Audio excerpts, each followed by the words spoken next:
जिल्ह्यात काल रात्रीपासून सुरू असलेल्या संततधार पावसामुळे गोदावरी नदीला यंदाच्या हंगामात दुसऱ्यांदा पूर आला आहे।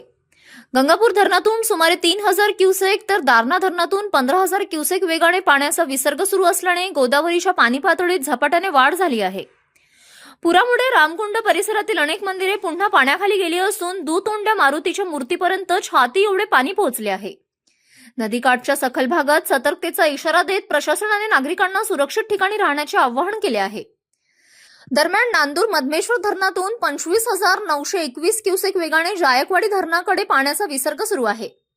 नाशिक जिल्ह्यातील मुसळधार पावसामुळे मराठवाड्यातील जलसाठ्यात मोठी वाढ होण्याची शक्यता असून जायकवाडी धरणालाही त्याचा लाभ होणार आहे। प्रशासन परिस्थितीवर बारकाईने लक्ष ठेवून असून नागरिकांनी अफवांवर विश्वास न ठेवता अधिकृत सूचनांचे पालन करावे असे आवाहन करण्यात आले आहे।